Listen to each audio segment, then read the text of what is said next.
The milk in my fridge is white. The rice in my cupboard is white. He's he's a racist, failed leader of the SNP. You destroy a nation by destroying its heroes. Because if Yes. a nation has no one to look up to, how are they ever going to fight back? Islamophobia is all about power and control. I've got one of these special super words here. And if you say something I don't like, I'm going to call you this special super word. And that's going to shut you up. That's going to worry you. That's going to make your friends and your colleagues look at you a different way from tomorrow. It's all about power and control. The problem that we've got is that you can see there's so many apparatuses of state designed to support a man like Humza Useless to cover up for his every personal failing by crying racism or crying Islamophobia when he is allowed to propagate anti-white racism without the slightest hint of pushback. Absolutely. The milk in my fridge is white. The rice in my cupboard is white. He's a racist, failed leader of the SNP. He was a diversity hire. He got the top job, and he failed very quickly. And now he's looking for a new career, and his new career is going to be race baiting. His new career is going to be, I'm going to be king of the Muslims in the UK, if not Scotland. He's a racist. We know he's a racist. He's anti-white. We know he's anti-white. He's a really good example of our failed immigration policy, that we allowed people to move here, have children, not integrate, and hate the country they're living in. He's a disgrace.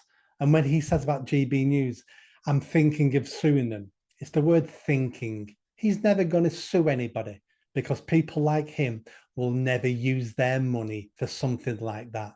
They're all about collecting money, not spending money. But of course, Nick, what happens with that type of threat, with this type of report, is it allows the mainstream media to run coverage for days about GB News being racist, being anti-Muslim, rather than actually talk about, well, what were the sorts of issues that GB News was covering?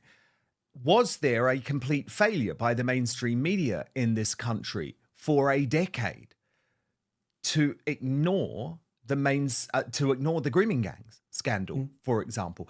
And that's why someone like Tommy Robinson was silenced, his words, because they just were too scared to tackle something like that.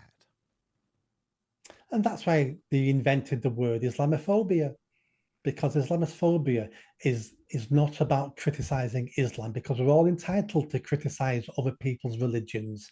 Every religion thinks they're the religion and by definition criticizes other people's religions. Islamophobia is all about power and control. I've got one of these special super words here. And if you say something I don't like, I'm going to call you this special super word. And that's going to shut you up. That's going to worry you. That's going to make your friends and your colleagues look at you a different way from tomorrow. It's all about power and control. It is. But I do think it's changing for a couple of reasons, Nick, because I think about my experience over the past few years. Now, I was considered someone who was on the center, really, a common sense sort of guy. All of a sudden, over the past few years, I am derided as a far right person or conspiracy theorist or something like that. But more importantly, I've been described as Islamophobic and anti-Semitic. Yeah. So the point is that actually both sides are so quick now to use those sorts of insults that what actually happens, Nick, is that you just think, well, I can't worry about it anymore. Like, I'm a gay man who people call homophobic. This is idiotic. So actually, your insults have been devalued to the point where they are meaningless. And I would say Humza Useless trying to describe GB News as racist just totally derides his whole argument. We need to get to a stage where we start laughing at these people. Yeah. But when they insult us, we just laugh at them. We don't get angry. We don't put complaints in about them. We don't try to sue them.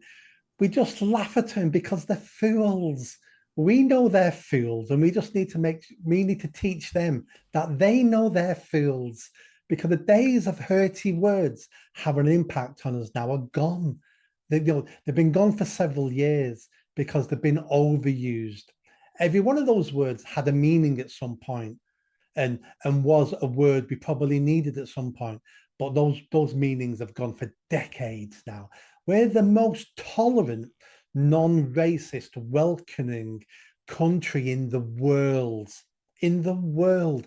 And just as we're getting closer and closer to perfection in those terms, all of a sudden we're perceived to be, and we're called, and we're being taught we're the most evil, racist country that's ever existed. And you can't hold those two thoughts in your head at the same time. This is an amazing country with amazing people with amazing DNA. We created the modern world. We created everything. This world wouldn't exist without English people. And we shouldn't let these fools take that away from us with hurty words. And I do want to get to why we should have that sort of pride in just 1 second. But the first thing I think that is also really important to tackle, Nick, because I completely agree, by the way, absolutely. I'm not trying to shut Humza Useless down. I'm not trying to sue him. I don't give a damn what he thinks about me. But I feel what I can do is shine some light on his complete hypocrisy and say, actually, mate, you're the racist. And that is completely the way that we should deal with this type of lunacy. And yeah, let's laugh. That is one of the reasons why I called him Humza Useless. I mean, he became First Minister of Scotland, Nick, despite having the worst record in government. He failed as the Scottish Transport Secretary. He failed as the Scottish Health Secretary. This man is a failure. So I did want to bring a little bit of humour to it, as I had an entertainment show, but there was also a serious point. It was certainly nothing to do with his race or his religion. But the chilling thing, Nick, and I think this is where we have to take it really, really seriously, is that his solution to this criticism is to shut us down, is to destroy free speech, is to empower a government censor, a government regulator. And if that doesn't work, then they start coming for the social media companies, the big tech companies. And it is quite chilling when we know that the government also agrees with that sort of approach. This is a government now that is pro-censorship. And let's be fair, the last government, 14 years, was also pro-censorship. I need to remind people all the time, this isn't a Labour problem. This is the Uni Party problem. And we need to push back at these people. The Free Speech Union saved my life 4 years ago when I got cancelled from the charity I set up. People need to join the Free Speech Union. I'm a member. Support. Is that you're a member? Absolutely, and I know that I've had an explosion of growth actually since Alison Pearson's case, because I was speaking to someone from the Free Speech Union on Saturday night. So there's things you can do to protect yourselves, but my philosophy now is I have no intentions of living my life on my knees. I'm going to stand on my feet, and if that means I have to take the consequences of my actions, and if that means I've got to be persecuted by the government and people like useless, then so be it. If it means I have to go to jail, which I do not want to go to jail, I'm not a big tough man who's trying to be a martyr, but I'm not going to live my life as a coward. I'm not going to be on my knees, because it's been happening for far too long.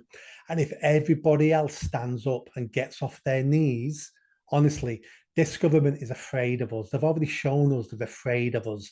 We just got to take every opportunity to remind them that, do you know what? You're the public servant. You work for me, and I'm going to hold you responsible. And don't think that you can get away with breaking the law while you're in government, because the next government may be on our side, and we're going to come for all of you if you interfered in the criminal justice system, if you had a hand with these sentences. We're going to come for you. It may take a decade, but we're coming. We need to make sure they're afraid. And then to go back to your previous point, Nick, but I think it's a really critical one, and I was discussing this with David Starkey recently too. We have to be proud of what Mm. we did in our past. We have to stop teaching our kids that the British Empire is a bad thing. In fact, Mm. we actually created the modern world and all of the brilliant parts of it. So, what needs to happen to totally change our mindset? Because, look, I know this is obviously after the British Empire in a lot of ways, but if you look at what's happened with Winston Churchill, I mean, he overwhelmingly just a couple of decades ago Mm. was voted the #1 greatest Britain in big polls by the British Bashing Corporation and Woke Channel 4. You know that just wouldn't happen now. You destroy a nation by destroying its heroes. Because if a Yes. nation has no one to look up to, how are they ever going to fight back? And we're at war at the moment. There's many people who are enemies, internal and external, which I talk about in the book. We have enemies, and we need to be looking up to our heroes, and Churchill is one of those heroes. That's why in the book, one of the chapters is dedicated to our history, and I call it the forgotten history, because we're not taught it anymore now. We're not taught about how we beat the Nazis. The Nazis were socialists. People think the Nazis were far right. They weren't far right. They were socialists, just a different type of socialist.